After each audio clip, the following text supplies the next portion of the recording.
Welcome to Gapology Radio with your hosts Mark Tinas and Brian Brokoff, authors of the leadership development books Gapology, Imbar, and Speed of Purpose. At Gapology, our purpose is to help leaders achieve their greatest potential. To learn more about our groundbreaking books and training services, visit our website, gapology.org. Hey everybody, welcome to Gapology Radio. One primary way of creating team engagement is by creating common language, processes, and methods that everyone, especially your leadership team, knows, believes in, and acts upon. And a great way to quickly get everyone on the same page with Gapology is to have them go through our short e-learning course on udemy.com. This course is super concise with bite-sized videos and short activities that help them consume the methods we discuss here on the podcast. For more details, you can find all the links on our website, gapology.org. And as for tonight, we'll continue discussing our new series on engagement.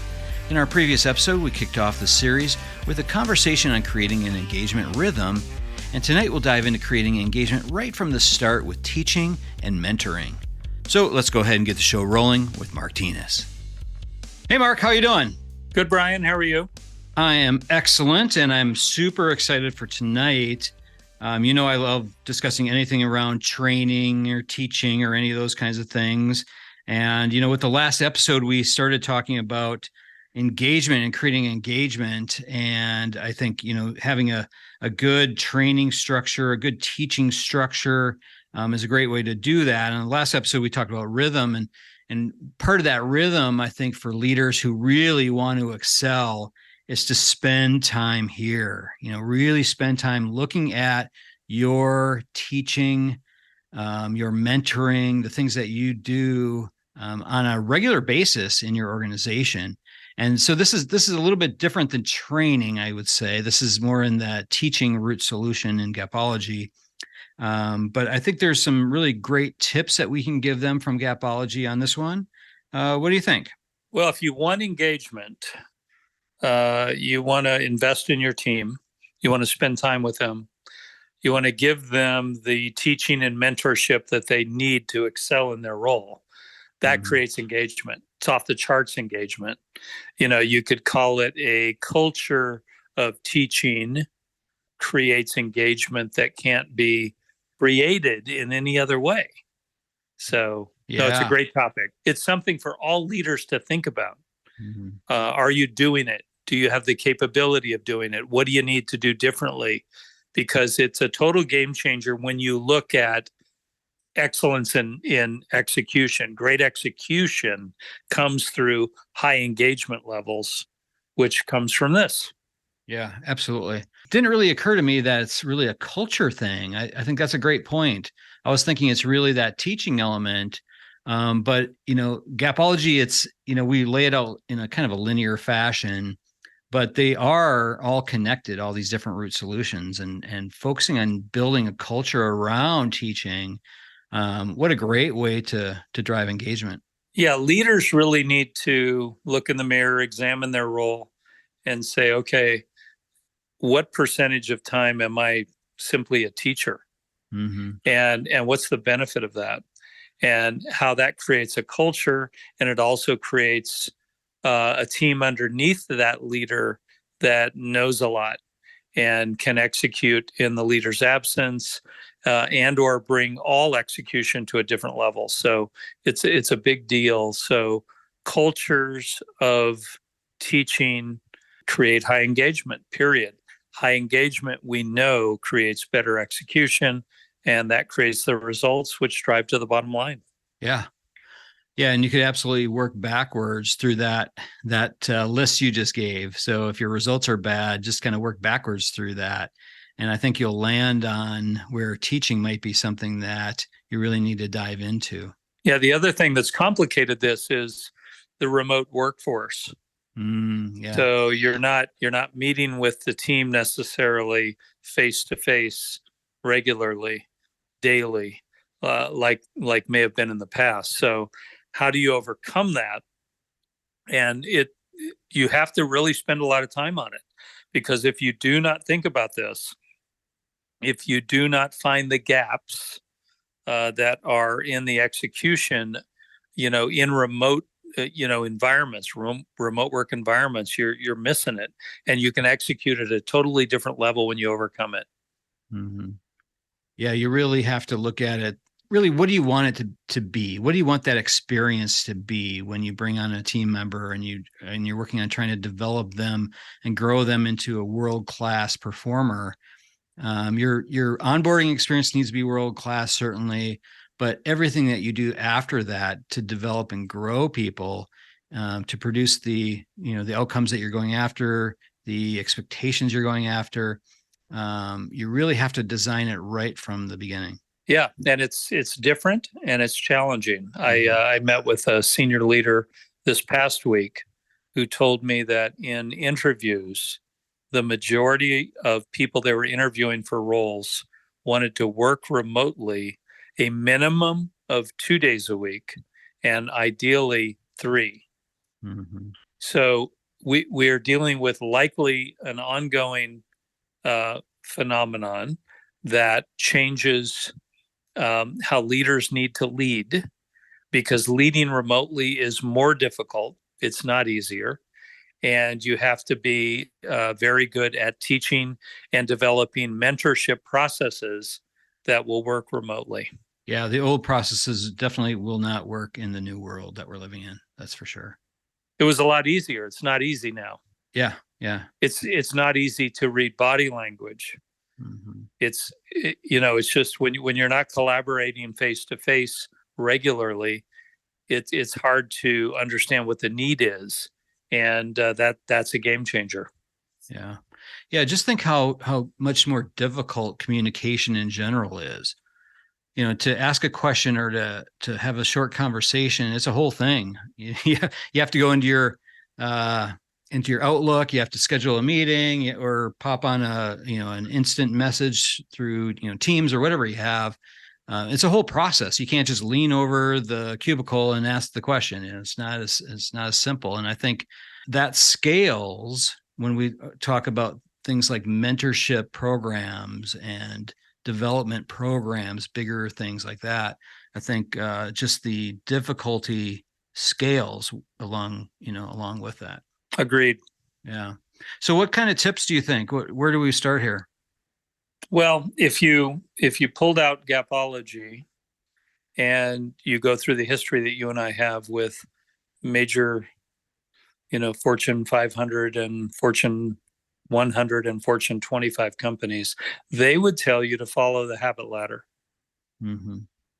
And the habit ladder is difficult, again, in remote work. So you have to think about it differently.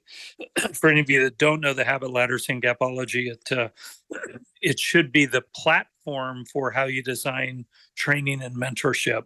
And it begins with communication. Whatever the process is that you are attempting to achieve habit level in, begins with communication. That likely is the training process. But after that, it needs to be verified. So you have to verify understanding. And in a remote work environment, verifying understanding needs to be thought about and planned out, and needs to likely include, some testing, a number of things that you could include depending on, what it is. Then it includes gaining agreement. And agreement on a video screen is a bit different than agreement in person. You need to think about that. But agreement is a big deal. Backing up to communication, most rollouts of a new process or whatever end at communication. They do not include the verification of understanding. In a remote work environment, that's incredibly risky. A low percentage of what was communicated is actually understood.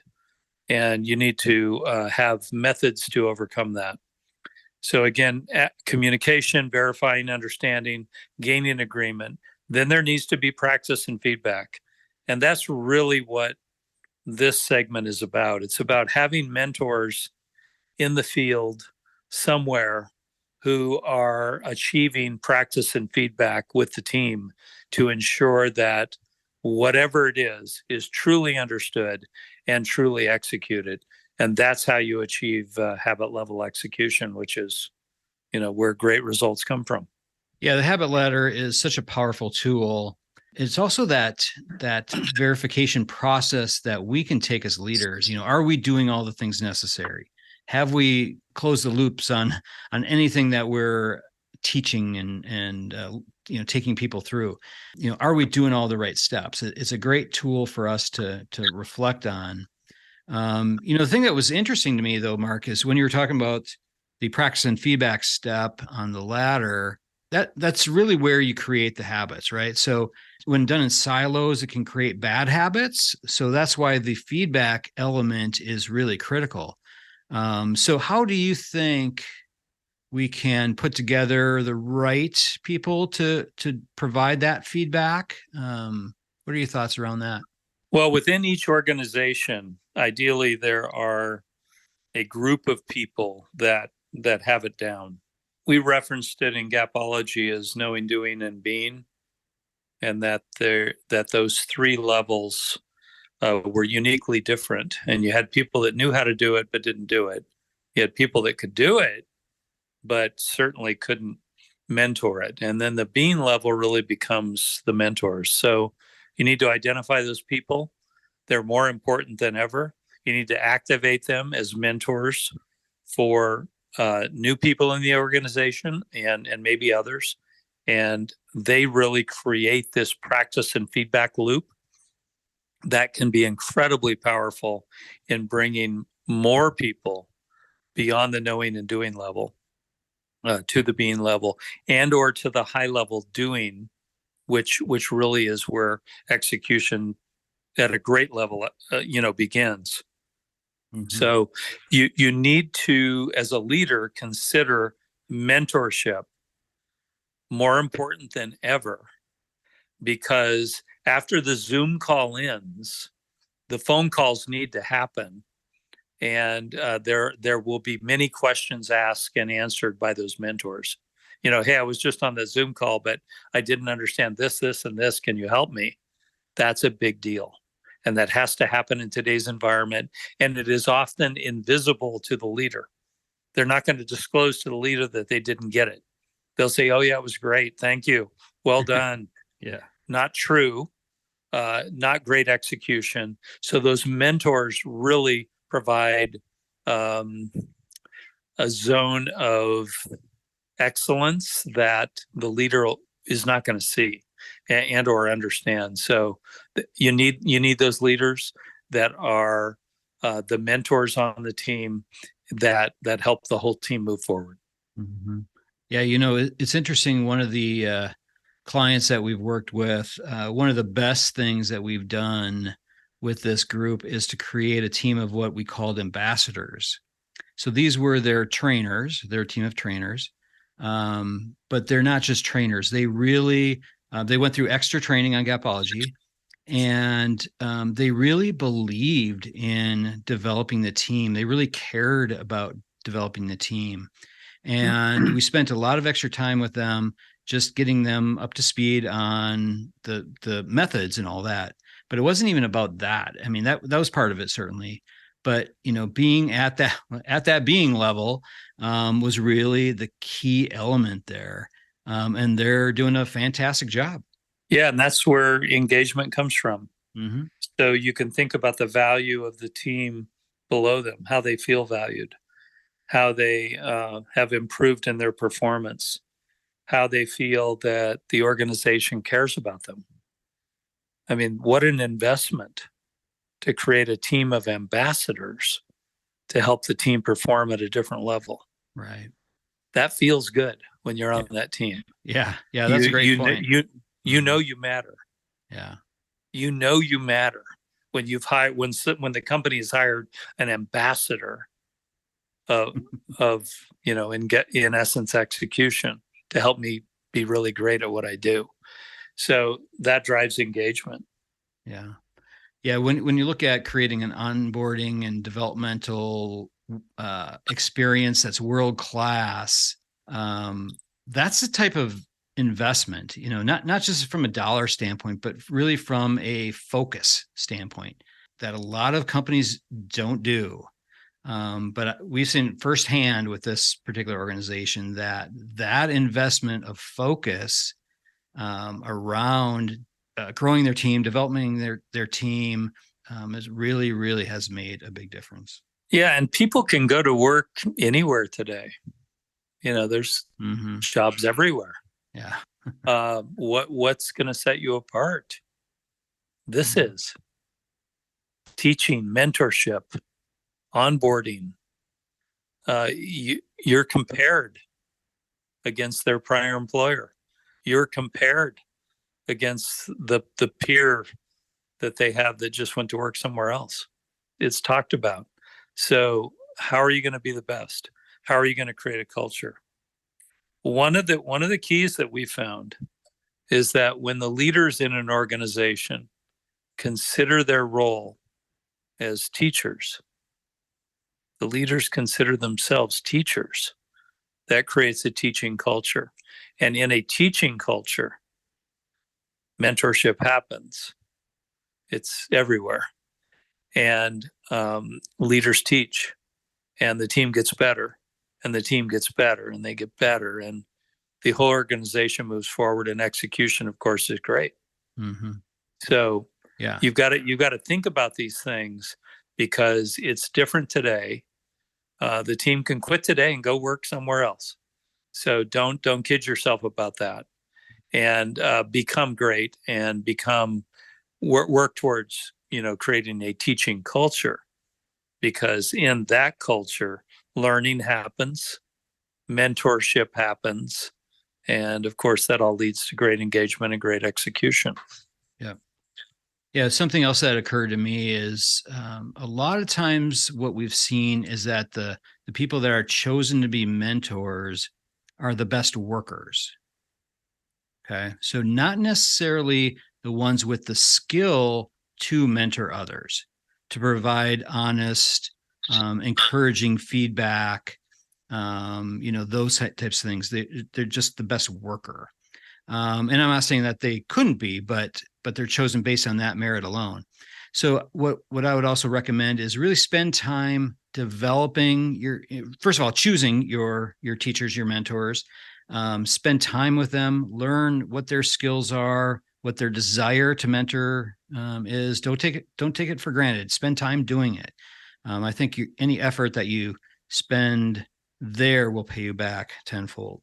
Yeah, agreed fully. Yeah. Just picture putting somebody in that role that's grudgingly compliant on the commitment ladder.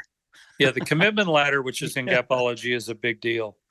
So as you choose your mentors, you'd have to have the ladder in front of you, but genuinely compliant and or committed are the levels at which you want your mentors to be. And you need to be careful to choose the right mentors. If you choose the wrong mentors, you can destroy the team. So just think about that. It is a big deal. Yep, absolutely. The other thing to think about is certification. So in certain roles, in certain processes, consider certification. What certification does, which implies testing, for a given role or a given competency. What certification does is it makes it important, and it creates a level of recognition around it as well, but it allows you to know that they have the basic skills for that role. So certainly, depending on your organization and the types of roles, consider certification as something that really matters. At the end of the day, though, great execution is really dependent upon a teaching culture where leaders consider themselves teachers. That drives execution off the charts. It puts the leader in a caring role that the team appreciates, and they want to stay there. They can't find it elsewhere. It is hard to come by. You've got to be great at training, and you should design all training, underline that, by the habit ladder. It's got to equal the habit ladder. So you need to understand that from Gapology. And then you need to look at ongoing mentorship. How do we engage ongoing? How do we how do we continue to train ongoing and really make it work? And mentorship's a big deal. And again, the knowing, doing, being ladder in Gapology gives you great insight into that. So all of that equals a culture with high engagement and driven by learning and teaching and mentorship. And you'll be unbeatable. Yeah. What do you think, Brian? Yeah. Yeah. What a differentiator. Like you said, people can go work anywhere, but what a differentiator having an engaged workforce is, and having a mentorship and teaching environment, culture that, your team is proud to work for. That totally would differentiate you. Well said. Okay. All right. Well, excellent job, Mark, as always. Thank you, Brian, as always, and great job on your piece and your design of our podcast. Well, thank you so much. All right. Well, you have a wonderful week. I will talk to you later. All right. Talk to you soon. Okay. Bye. All right. That'll do it from here. For more information on Gapology, head on over to our website, gapology.org. Everyone have a fantastic week. Talk to you soon. This has been a Gapology Institute production. Visit us at gapology.org.